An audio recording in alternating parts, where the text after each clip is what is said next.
mbere na mbere mbabwire ko nishimiye ko nganiriye namwe, ni ubwa mbere ngiye kuganira namwe, ariko nizere ko bitari ubwa mbere kandi ubwa nyuma.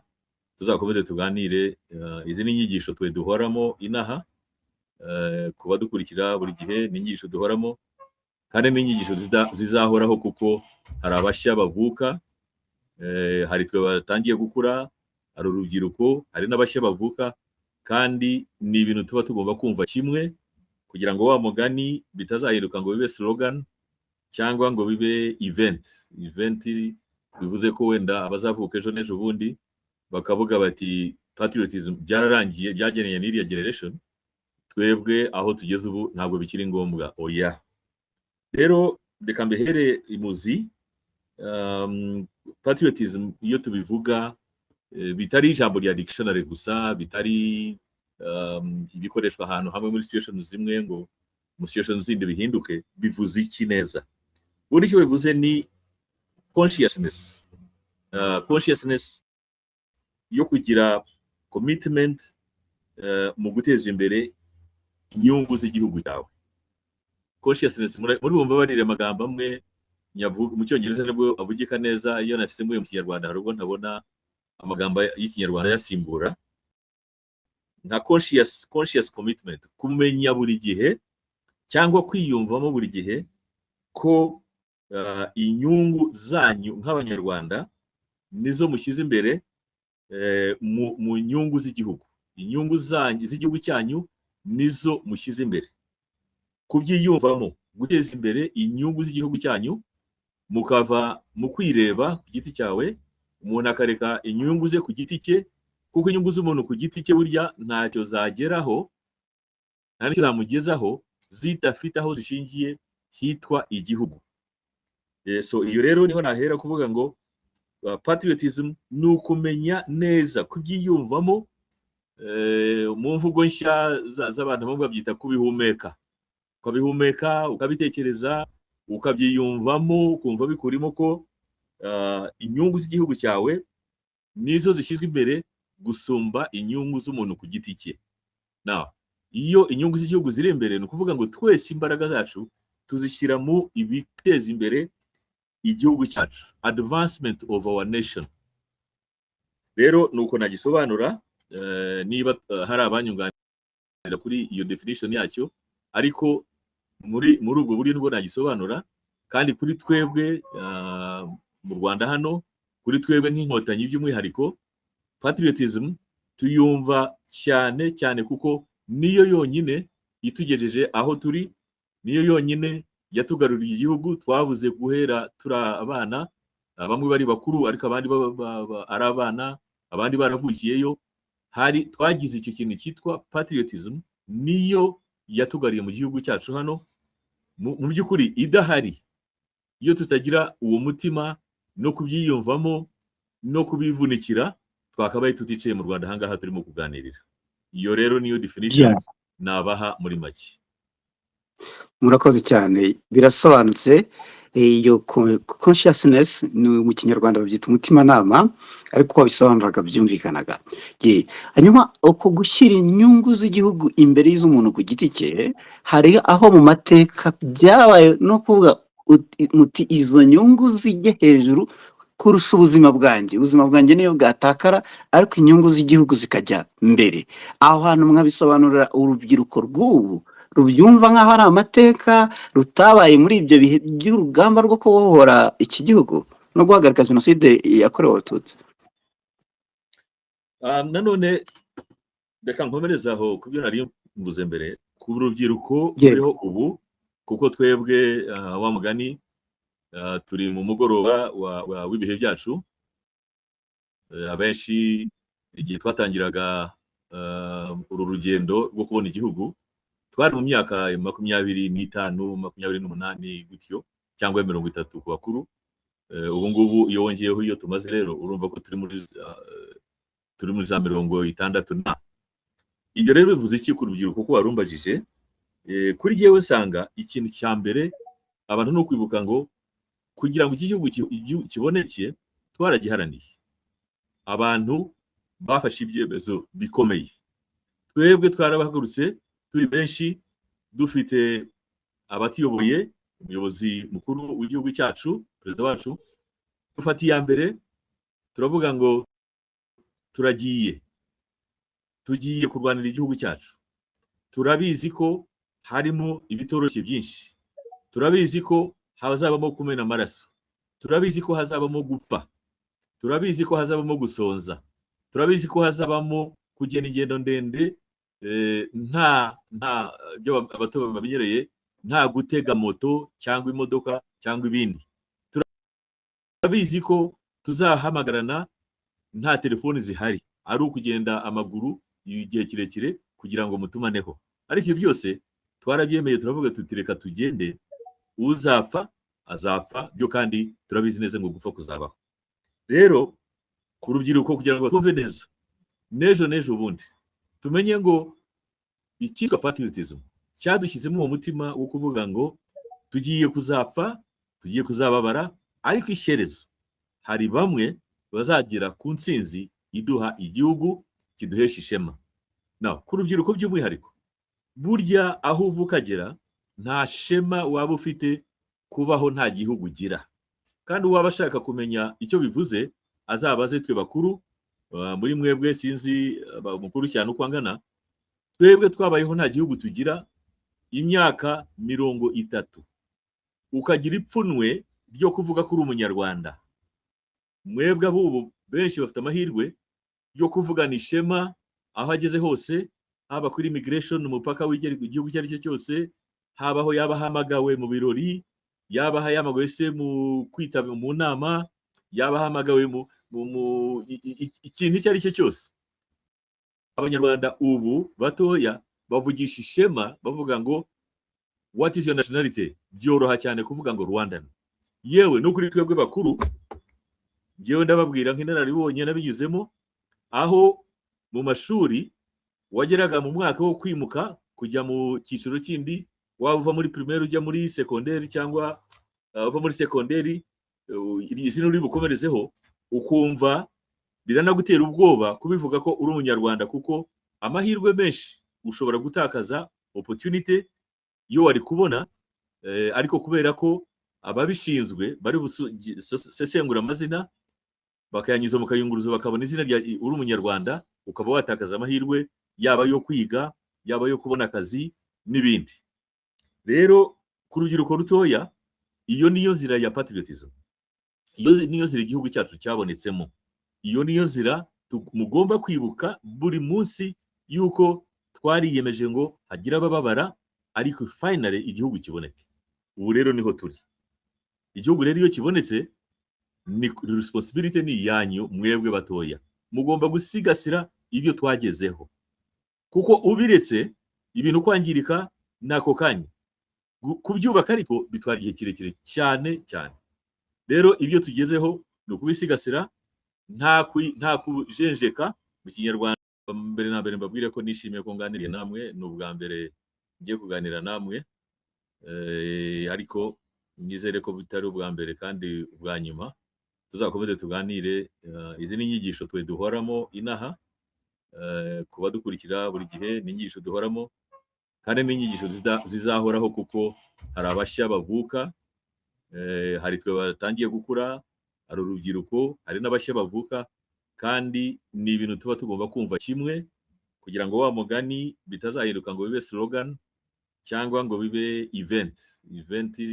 Bivuze ko wenda abazavuka ejo n'ejo bundi bakavuga bati patriotism byararangiye, byageneye n'iriya generation, twebwe aho tugeze ubu ntabwo bikiri ngombwa. Oya, rero reka mbehere imuzi. Patriotism iyo tubivuga, bitari ijambo rya dictionary gusa, bitari ibikoreshwa ahantu hamwe muri situations zimwe ngo mu situations zindi bihinduke. Bivuze iki neza? Buri cyo bivuze ni consciousness, consciousness yo kugira commitment mu guteza imbere inyungu z'igihugu cyawe. Consciousness muri bumva barire amagambo amwe mu Cyongereza nabwo avugika neza, iyo nasembuye mu Kinyarwanda hari ubwo ntabona amagambo y'Ikinyarwanda yasimbura. Nka conscious commitment, kumenya buri gihe cyangwa kwiyumvamo buri gihe ko inyungu zanyu nk'abanyarwanda nizo mushyize imbere mu nyungu z'igihugu. Inyungu z'igihugu cyanyu nizo mushyize imbere. Kubyiyumvamo, guteza imbere inyungu z'igihugu cyanyu, mukava mu kwireba ku giti cyawe, umuntu akareka inyungu ze ku giti cye, kuko inyungu z'umuntu ku giti cye burya ntacyo zageraho, nta n'icyo zamugezaho zidafite aho zishingiye hitwa igihugu. So iyo rero niho nahera kuvuga ngo patriotism ni ukumenya neza, kubyiyumvamo, mu mvugo nshya z'abantu bamwe babyita kubihumeka. Ukabihumeka, ukabitekereza, ukabyiyumvamo, ukumva bikurimo ko inyungu z'igihugu cyawe nizo zishyizwe imbere gusumba inyungu z'umuntu ku giti cye. Iyo inyungu z'igihugu ziri imbere, ni ukuvuga ngo twese imbaraga zacu tuzishyira mu ibiteza imbere igihugu cyacu, advancement of our nation. Rero nuko nagisobanura, niba hari abanyunganira kuri iyo definition yacyo, ariko muri ubwo buryo nibwo nagisobanura. Kandi kuri twebwe mu Rwanda hano, kuri twebwe nk'inkotanyi by'umwihariko, patriotism tuyumva cyane cyane kuko niyo yonyine itugejeje aho turi, niyo yonyine yatugaruriye igihugu. Twabuze guhera turi abana, bamwe bari bakuru ariko abandi ari abana, abandi baravukiyeyo. Twagize icyo kintu cyitwa patriotism, niyo yatugariye mu gihugu cyacu hano. Mu by'ukuri idahari, iyo tutagira uwo mutima no kubyiyumvamo no kubivunikira, twakabaye tuticaye mu Rwanda ahangaha turimo kuganirira. Iyo rero niyo definition nabaha muri make. Murakoze cyane, birasobanutse. Iyo consciousness ni mu kinyarwanda babyita umutimanama, ariko wabisobanuraga byumvikanaga.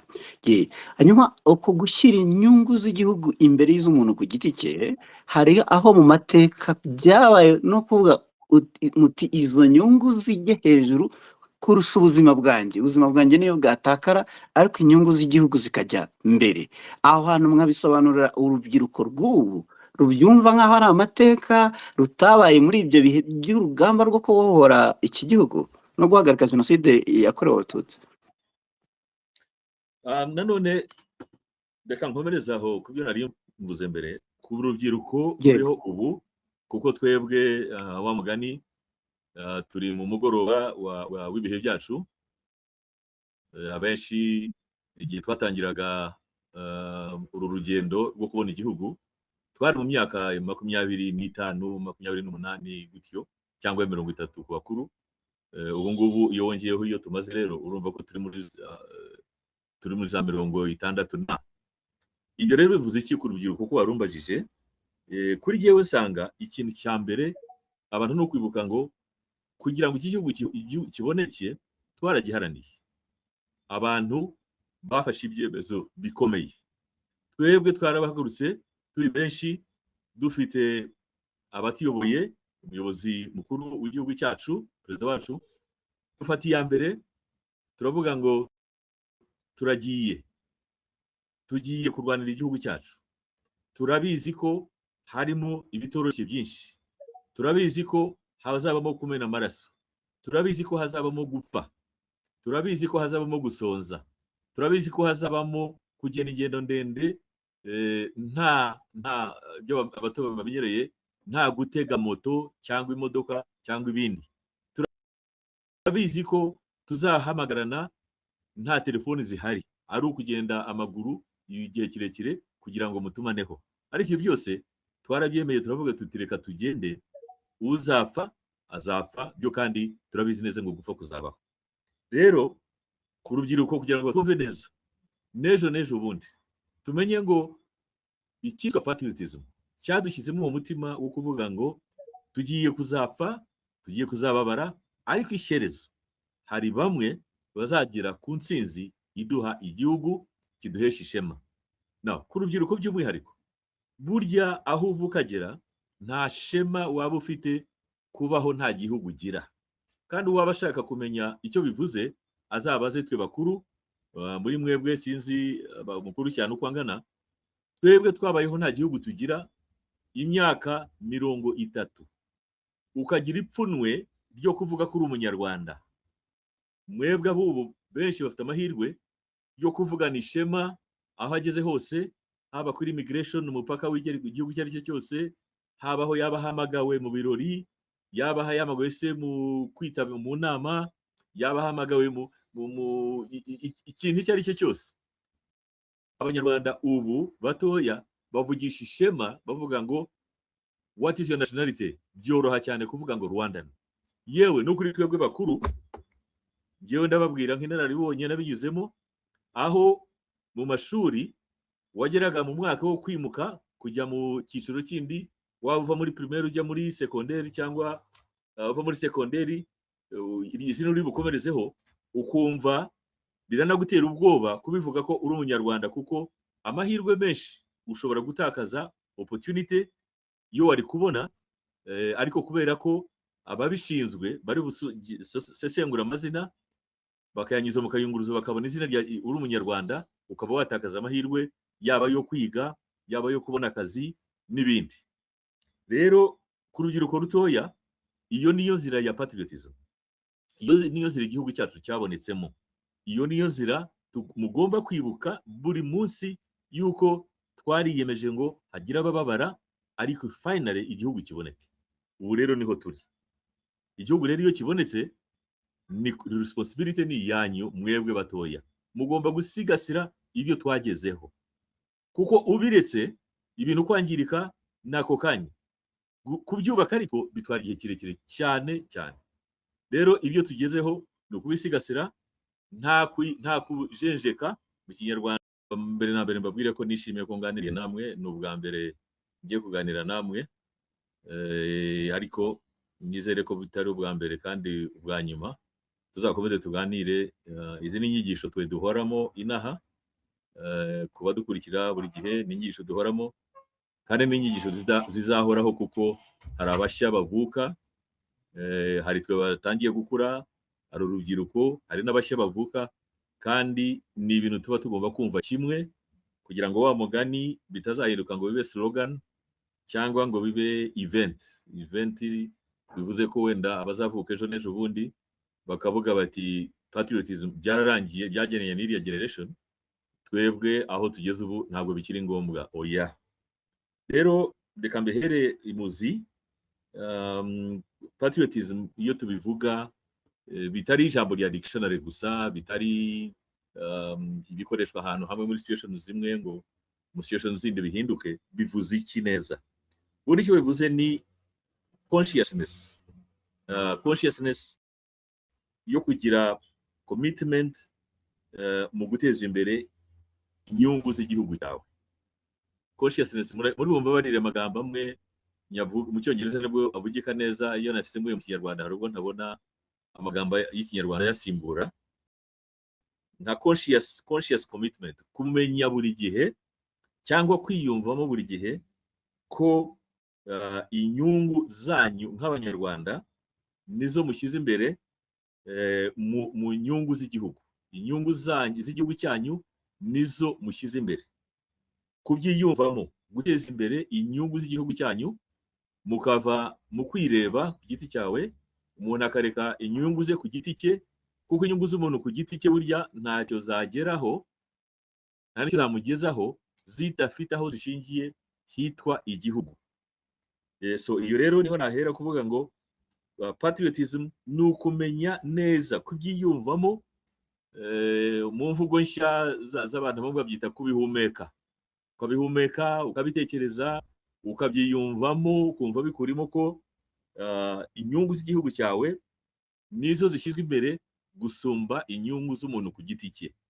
Now, iyo inyungu z'igihugu ziri imbere, ni ukuvuga ngo twese imbaraga zacu tuzishyira mu ibiteza imbere igihugu cyacu, advancement of our nation. Rero nuko nagisobanura, niba hari abanyunganira kuri iyo definition yacyo, ariko muri ubwo buryo nibwo nagisobanura. Kandi kuri twebwe mu Rwanda hano, kuri twebwe nk'inkotanyi by'umwihariko, patriotism tuyumva cyane cyane kuko niyo yonyine itugejeje aho turi, niyo yonyine yatugaruriye igihugu twabuze guhera turi abana, bamwe bari bakuru ariko abandi ari abana, abandi baravukiyeyo. Twagize icyo kintu cyitwa patriotism, niyo yatugariye mu gihugu cyacu hano. Mu by'ukuri idahari, iyo tutagira uwo mutima no kubyiyumvamo no kubivunikira, twakabaye tuticaye mu Rwanda ahangaha turimo kuganirira. Iyo rero niyo definition nabaha muri make. murakoze cyane, birasobanutse. Iyo consciousness ni mu kinyarwanda babyita umutimanama, ariko uko wabisobanuraga byumvikanaga. Hanyuma uko gushyira inyungu z'igihugu imbere y'iz'umuntu ku giti cye, hari aho mu mateka byabaye no kuvuga muti izo nyungu zijye hejuru kurusha ubuzima bwanjye niyo bwatakara, ariko inyungu z'igihugu zikajya mbere. Aho hantu mwabisobanurira urubyiruko rw'ubu rubyumva nk'aho ari amateka, rutabaye muri ibyo bihe by'urugamba rwo kubohora iki gihugu no guhagarika jenoside yakorewe Abatutsi. Nanone reka nkomereze aho ku byo nari mvuze mbere, ku rubyiruko ruriho ubu, kuko twebwe wa mugani turi mu mugoroba w'ibihe byacu. Abenshi igihe twatangiraga uru rugendo rwo kubona igihugu, twari mu myaka 25, 28 gutyo, cyangwa 30 ku bakuru. Ubu ngubu iyo wongeyeho iyo tumaze rero, urumva ko turi muri za 60. Ibyo rero bivuze iki ku rubyiruko ko warumbajije? Kuri jyewe nsanga ikintu cya mbere abantu no kwibuka ngo kugira ngo iki gihugu kiboneke twaragiharaniye. Abantu bafashe ibyemezo bikomeye. Twebwe twarabahagurutse turi benshi, dufite abatuyoboye, umuyobozi mukuru w'igihugu cyacu, perezida wacu, dufata iya mbere turavuga ngo tugiye kurwanira igihugu cyacu. Turabizi ko harimo ibitoroshye byinshi, turabizi ko hazabamo kumena amaraso, turabizi ko hazabamo gupfa, turabizi ko hazabamo gusonza, turabizi ko hazabamo kugenda ingendo ndende, nta byo abato bamenyereye, nta gutega moto cyangwa imodoka cyangwa ibindi. Turabizi ko tuzahamagarana nta telefoni zihari, ari ukugenda amaguru igihe kirekire kugira ngo mutumaneho. Ariko ibyo byose twarabyemeye, turavuga tuti reka tugende, uzapfa azapfa, byo kandi turabizi neza ngo gupfa kuzabaho.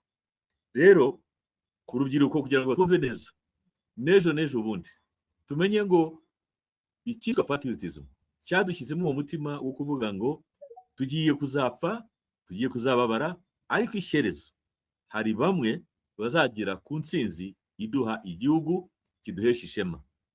Ku rubyiruko by'umwihariko, burya aho uva ukagera nta shema waba ufite kubaho nta gihugu ugira. Kandi uwaba ashaka kumenya icyo bivuze azabaze twe bakuru, muri mwebwe sinzi mukuru cyane uko angana. Twebwe twabayeho nta gihugu tugira imyaka 30, ukagira ipfunwe ryo kuvuga ko uri umunyarwanda.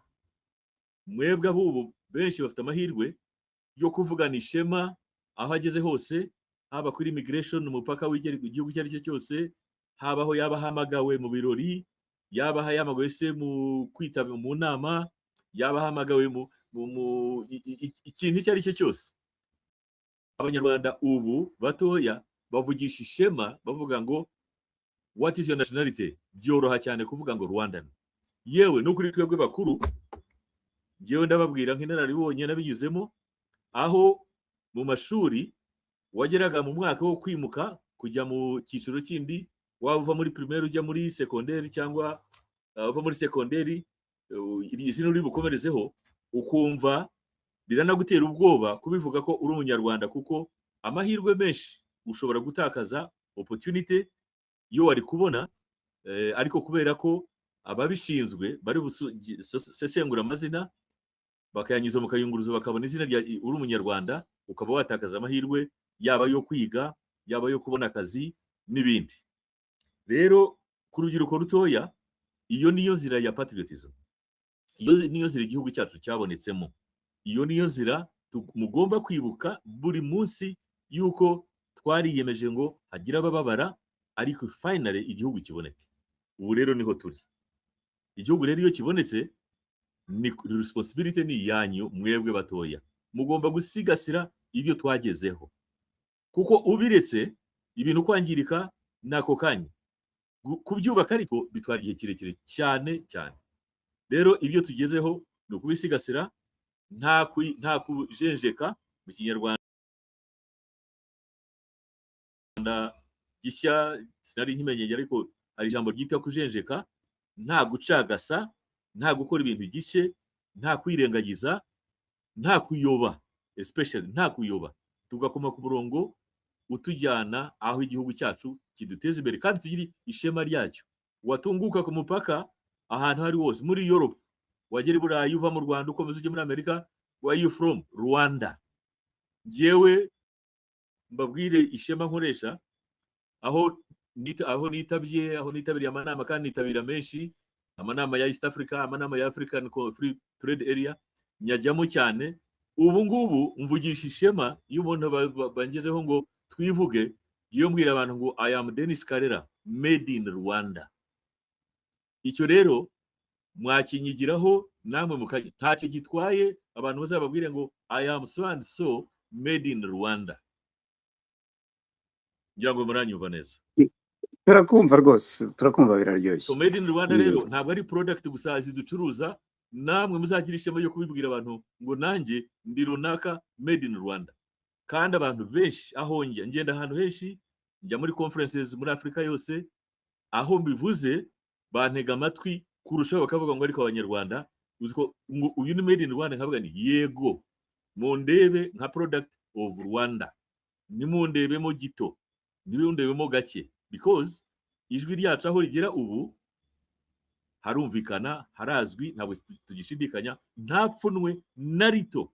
To the contrary, ahubwo abantu benshi ahantu henshi iyo uvuze ngo I am from Rwanda, yewe nongeraho ngo I am made in Rwanda, ubona abantu barushijeho kukubaha cyane cyane iyo banavuze ati oh you are from Rwanda, yego nimwe muyoborwa na President Paul Kagame. Yes, normally icyo mbona, and speaking through experience, mbona a lot of respect muri cyubahiro abantu bampaye, habaho mvuga muri conference, habaho bantumiye mu nama, mbona ko abantu banyubashye kubera icyo kintu cyuko ndi umunyarwanda, ndi made in Rwanda. Urakoze. Yego, natwe turagushimiye cyane Denis Karera. Nsaba abakurikiye Space, ndabona kuri ku mwanya wagenewe comments mutarimo kwandika, ntabwo nzi impamvu, kandi mugomba kubaza ibibazo kugira ngo Denis aze kubisubiza. Yego, hanyuma warugeze ahantu hakomeye, barakubaza bati uturuka muri cya gihugu kiyobowe na nyakubahwa Paul Kagame, uti yego rwose, duhurize umuyobozi cyangwa se imiyoborere ireba kure n'ibijyanye no kubaka igihugu cyiyubashye, gifite ubukungu butajegajega, gitanga icyizere cy'ibihe by'ubu n'ibizaza. Huza iyo visionary leadership n'ayo majyambere arambye. Yes, icyo rero nacyo host wacu Godfather agiye niko bakwita. Godfather ntabwo ari urimo kubaza, arimo kubaza Oswald. Yes, Oswald nyasoma ibintu byawe, ndanabikunda, kandi murakura, mujye mumenyera kuganiriza isi, kuganiriza abahitamo no kutatumva, bakumva bagahimba kumva ibibi bitari bidafite ishingiro. Now, visionary leadership na sustainable nation building, iki ni ikintu gikuru cyane, kuko mu kubaka umuntu yakwibaza nyine, kuko mwambajije muti relationship iri hehe hagati yo kugira ubuyobozi bufite icyerekezo, niko nakwita visionary leadership, hanyuma n'iterambere rirambye. Icyambere twumvika byombi nta n'uwo bitandukanye, byombi birajyanirana. Visionary leadership ni ubuyobozi bufite vision, ni ubuyobozi bufite icyerekezo, ni ubuyobozi buduha nk'igihugu aho tugana, kuko twibuke ko iyo utazi aho uturuka ntumenya aho ugeze, nta nubwo umenya aho ujya.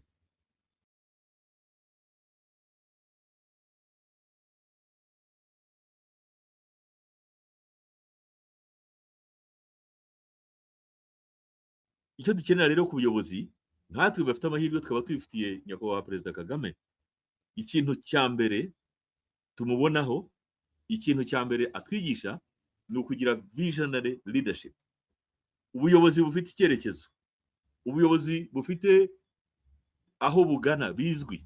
Nko kuri twebwe rero muri private sector, mwese n'abashaka kuyijyamo bandi muzi ko ikintu cya mbere kigana aho cyitwa investment, muri criteria za mbere ureba ni igihugu gifite predictability.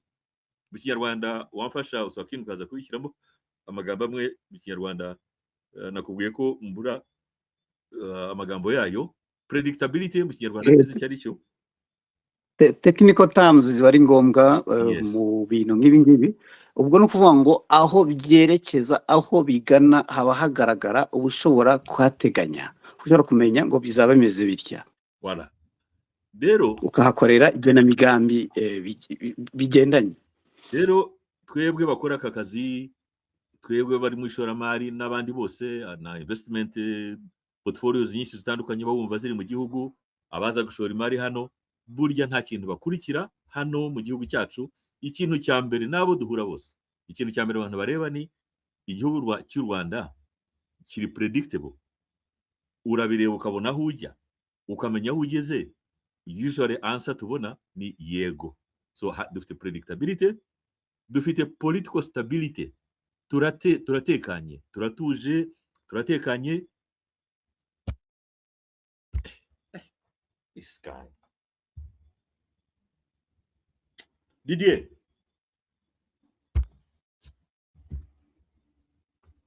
Dennis, ushobora kumyutinga noneho ugakemura icyo kibazo. Nta kibazo, twaba tugutegereje. ndakumva neza. Okay, Yeah. welcome back. Thank you. Twari umuriro wari udukanze kugiye kugenda ariko ya good. Okay. Yeah, so nababwiraga ko relationship nyine iki ngicyo tuvuga kuri leadership, visionary na sustainable development. Iki iyo nk'ibintu tureba biteza imbere igihugu muri investment, ikintu abantu babaza usually no investor wahehe wese waza mu Rwanda abaza ati mbega hari political stability, umutekano waho umeze gute?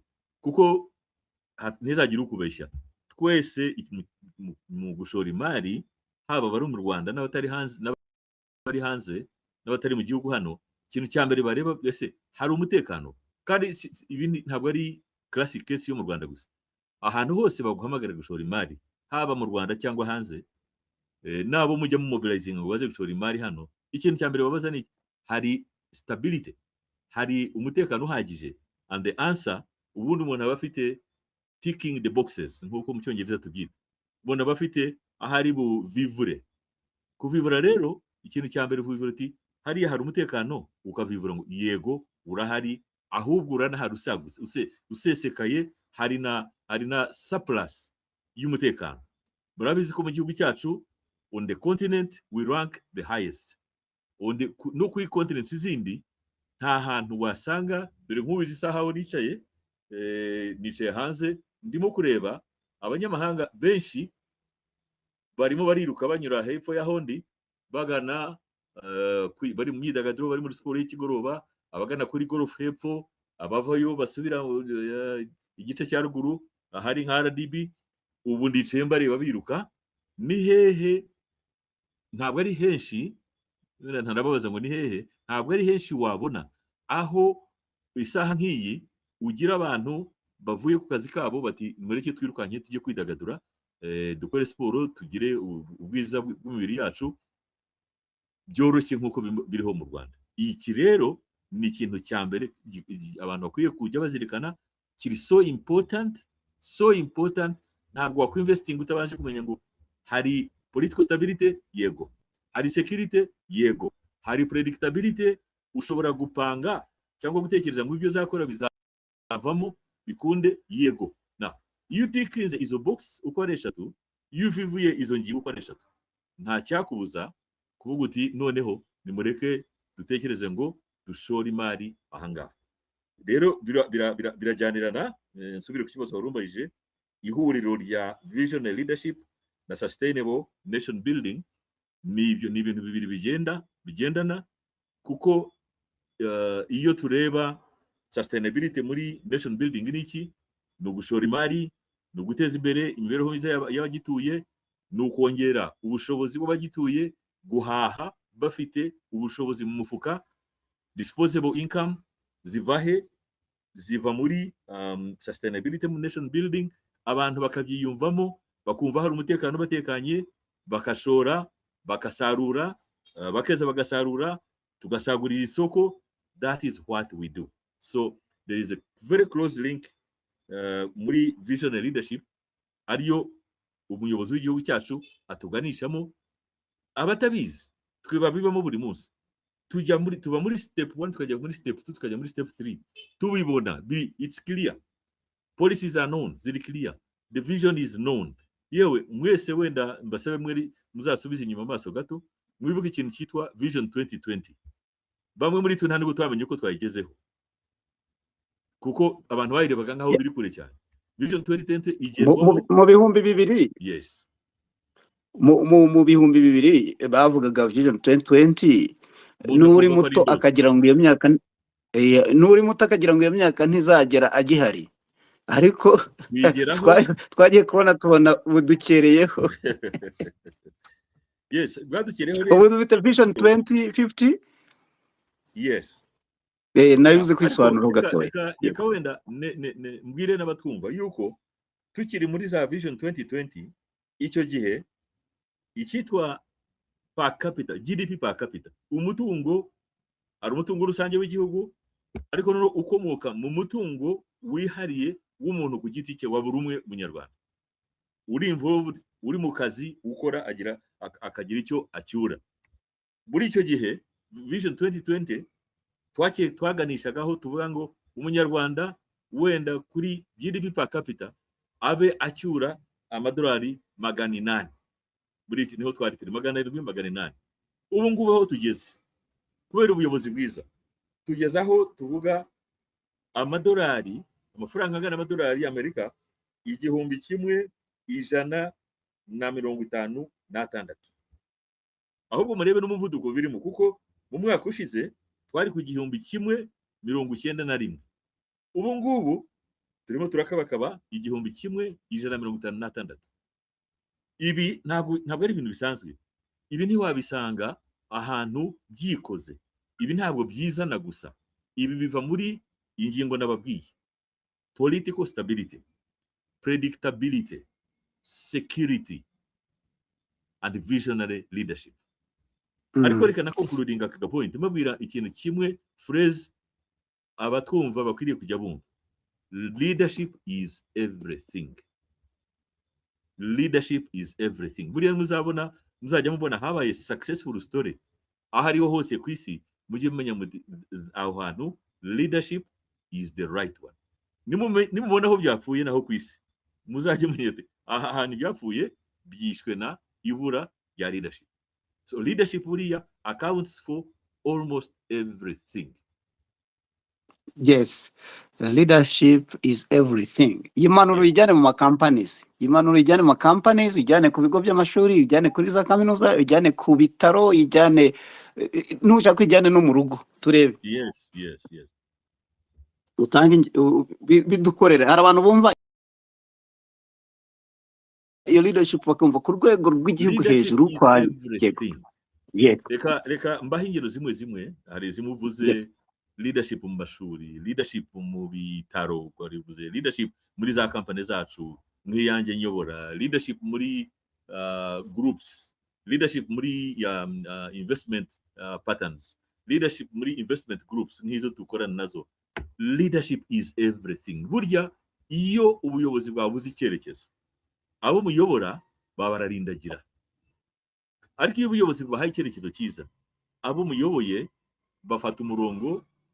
Ngira ngo hano nicaye mubabarire, nabigize nkana aho navuye, ntabwo mwumvaga kwidagadura kuba kuri izi saha. Ndakeka ko mwumva abantu biruka, bamwe bataha muri za apartment zo hirya aha iruhande rwanjye aho nicaye. Ubu hari umuntu wahafunguye inzu ya apartments zirenga 80 kandi abikoze mu gihe gito cyane iruhande rwaho nicaye. So barimo barajyayo, abajya gusura, abajya kugira gute. kandi ni umunyamahanga. Rero ibi rero ibi bikorwa ntabwo bikorwa ahantu abantu batabanje gukora igenzura due diligence, bakavuga bati mu Rwanda niho twashyira niho twashyira ibi bikorwa byacu, niho ubu wujuje iyi nyubako iruhande rwaho n'ishyamba mbabwira ni umucyayina. Undi yes. So abangaba rero leadership takes back to icyo navugaga, leadership is everything. Mu mashuri yacu, mu buyobozi bwacu bw'igihugu, muri za university zacu, mu bitaro byacu, mu bucuruzi, even at the individual level aho tuba. Iyo udashoboye kugena imigambi neza nk'umuyobozi ugana ukagira icyerekezo kikuganisha aho ushaka kujya, abo uyoboye bose bararindagije. Iyo rero ushaka ko gutanga umurongo mwiza, ubabera umuyobozi muzima, utanga vision, utanga projection yaho mujya, utanga objectives by'ibyo mugomba kugeraho, utanga na strategies uko muzagera kuri objectives mwihaye kugeraho. Icyo rero ubwo mbivunaguye hose dukorera, in the private sector, in the public sector, cyane umwihariko mu Rwanda tugira ibyitwa muri public sector bagira performance targets, mujya mwumva ibyitwa imihigo, bakagira no kwigenzura ko targets zagezeho. Twebwe muri private sector ku giti cyacu buri muntu yiha objectives, akayiha strategies zo kuzigeraho, kandi ukagera evaluation. Ugakora evaluation ukavuga ngo dore nateye imbere, business yanjye yateye imbere kuva point A yageze kuri point B. And then let me tell you, ntimuzibeshye cyangwa ntimuzababeshye cyangwa mu bindi ngo ibintu bipfa gutera imbere gusa kubera ko ibintu biri muri autopilot. Igihugu ntabwo cyajya muri autopilot ngo bikunde. So igihugu rero kiba gifite ubuyobozi aribwo buduha icyerekezo gikuru. Noneho ahandi rero natwe when it comes down to the private dealers, the private investors, the other sectors za development z'igihugu, buri muntu akareba umurongo igihugu kirimo, umurongo munini igihugu kigana. Noneho when it comes down, twese buri muntu areba ati nanjye reka nkwizemo development plan yanjye ifitinga muri national development strategy. Tuba dufite gahunda z'igihugu tuzi, NST1, NST2. Noneho natwe kuri level ikurikiye buri muntu agakora, haba muri private business, haba muri abareba amashuri, bitaro, bucuruzi, across board, tukuzuza muri iyo vision. Kandi iyo mubona abantu bavuga ngo duteye imbere, gutera imbere ni iki? Ni gute twatera imbere tudafite icyo cyerekezo kiba kiri so well defined, kandi umuntu azi neza ngo it is predictable. Nishora nzasarura. It is sure. You know from the start. Okay. Murakoze cyane kuri iki cya leadership n'uburyo ituma habaho sustainable nation building. Turebe ku bijyanye no kwihangira imirimo n'uburyo byubaka ubukungu bw'igihugu, byubaka ukwigira kw'igihugu, byubaka ubutajegajega bw'igihugu. Kwihangira imirimo. Yes. So ngira ngo icyo twari tuvuyeho abantu ntarakibaho nkigarukeho mu buryo bwo kugishimangira, kugira iri clear, kugira purpose. N'abo mu madini ngira ngo njya mbona hamwe na hamwe babyigisha.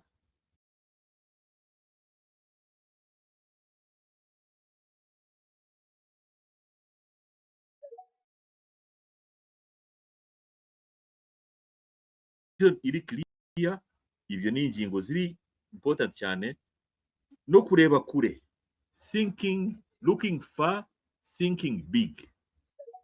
Mabwire twe baba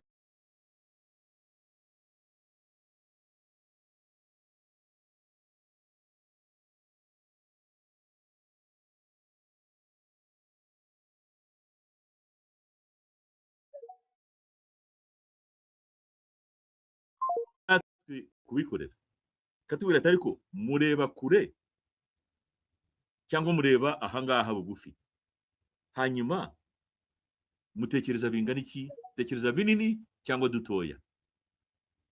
yewe akanbi nakwiheraho nk'urugero rumwe, who takes lessons za perezida wacu very seriously and the benefits I get from them. Ikintu cya mbere yatwigishije kudatekereza buhoro, atwigisha think big. Personally uko mbabwiye niyo mpamvu mubona imishinga nkora nta dushinga duto nahisemo nakombamo ubu ngubu, nahisemo nkurikije direction yaduha, narayifuze ngo let me think big, let me look at the bigger picture. Reka nkora ibintu binini kuko turi benshi muri iki gihugu, yego hari abazakora uduto, ariko reka mbe muri rya tsinda irikora the big tech. So ibyo rero nibyo nkora, looking at the big picture, kureba ikintu kinini, thinking big, imishinga minini, imishinga itanga abakozi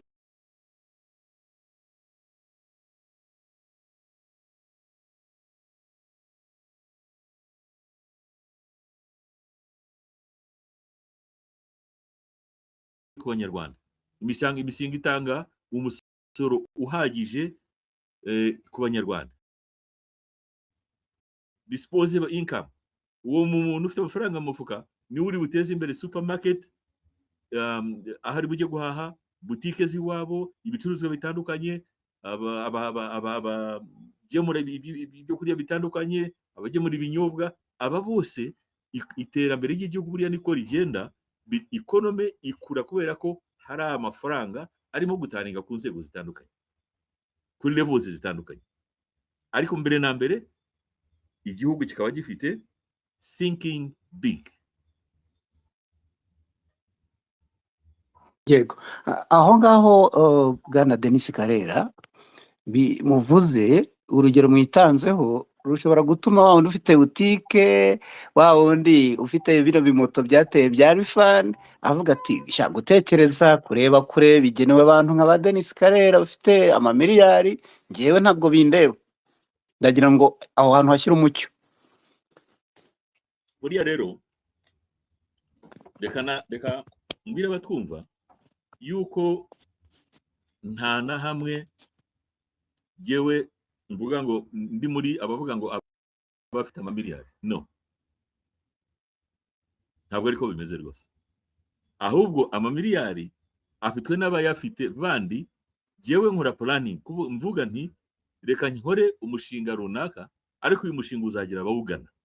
Uyu mushinga uri mu gihugu gifite stability, uyu mushinga uri mu gihugu gifite umutekano, uyu mushinga uri mu gihugu gifite leadership ntashidikanyaho. Ibi rero ndimo gukora biraza gutanga ikijya mu mufuka ku Banyarwanda benshi cyane. Aho rero niho njya, nkaba nabwira rero Abanyarwanda benshi n'abatari Abanyarwanda batwumva, cyane cyane ubu inaha, wenda abandi bamenyeshe ko dufite n'abantu benshi batari Abanyarwanda bahisemo kuza gutura inaha kubera izo ngingo nababwiye, kandi bakijya muri ibyo bikorwa bituma umuntu agira icyo acyura mu mufuka. That is extremely important.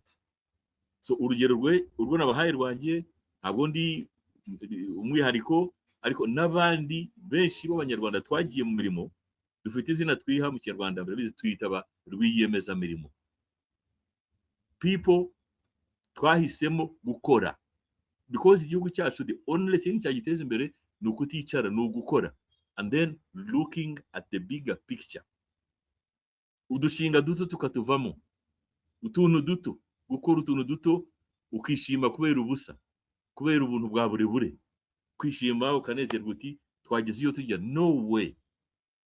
You must work hard, you must invest big, you must save, you must create income mu bantu benshi. Imishinga dukora it must create income mu bantu benshi. That way ibyo nkora at the level I'm doing it ntabwo byaba successful, ntabwo byaba sustainable niba tuvuge icyo nubatse gicreate in the supermarket. Supermarket ntabwo yaba successful idafite abaza kugura. Abaza kugura tugomba kubona benshi.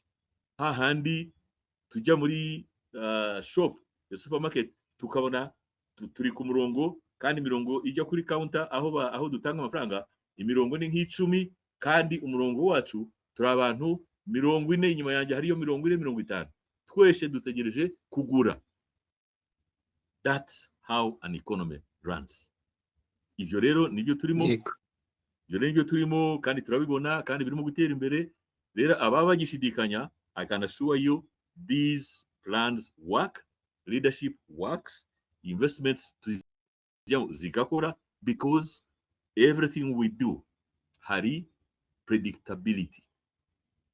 Iyi rero ituma yego incomes zitaninga, ituma economy itaninga. I think ko results zibona ntitwashidikanya ko ziri successful. murakoze cyane bwana Denis Karera. Reka babaze ikibazo kimwe hanyuma dufungura urubuga kugira ngo ikiganiro kitaba kirekire cyane. Nkunda ngira umugisha rimwe na rimwe guhura namwe mu nama zikomeye, yaba ari inama y'igihugu y'umushyikirano, yaba ari kongere cyangwa se biro politiki ya RPF.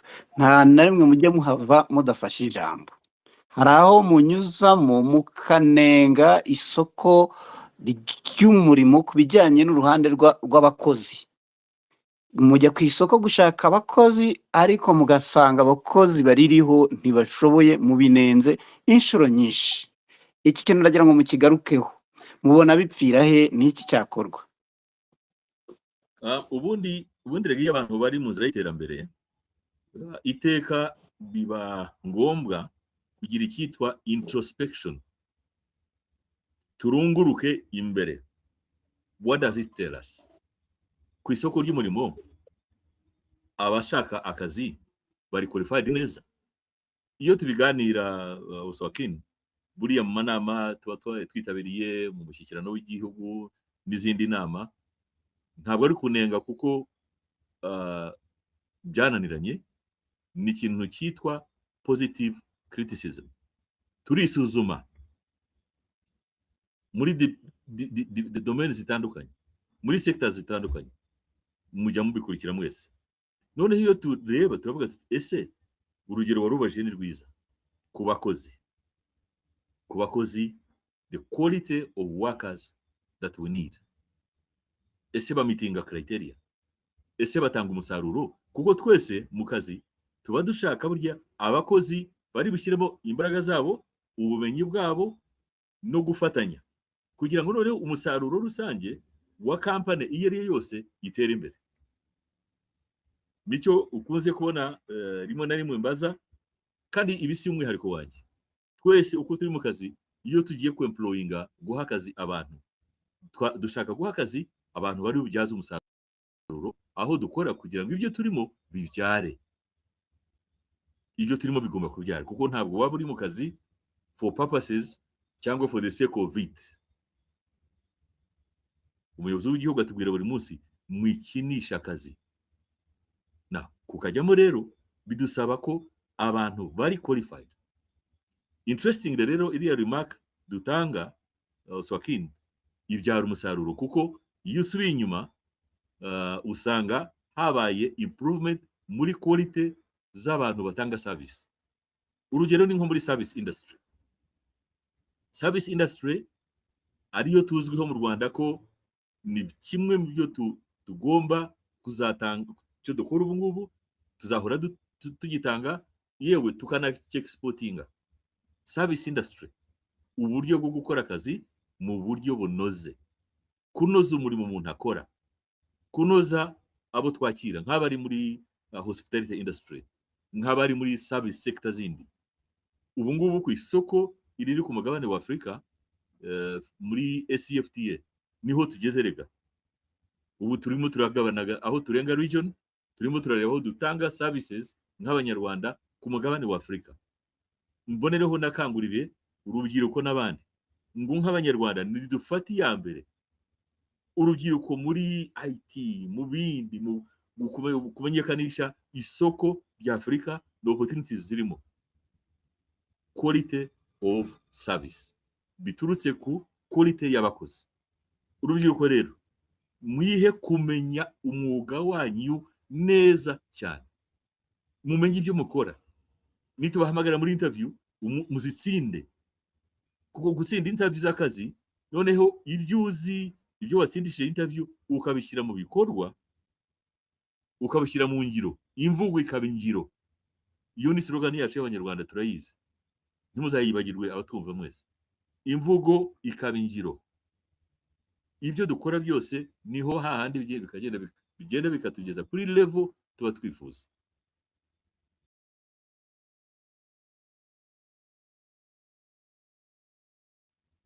Abantu bakaba intengero ugasanga byahagize ahantu hari comfortable, hari conducive, umuntu yishimira kuba, umucuruzi yifuza kuinvestinga, invest ituruka hanze, tourist yifuza kuba, tourism, ubukerarugendo.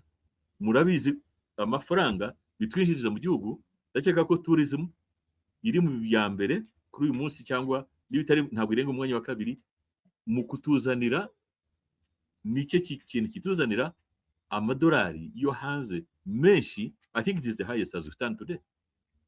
Niho turi ubu ngubu.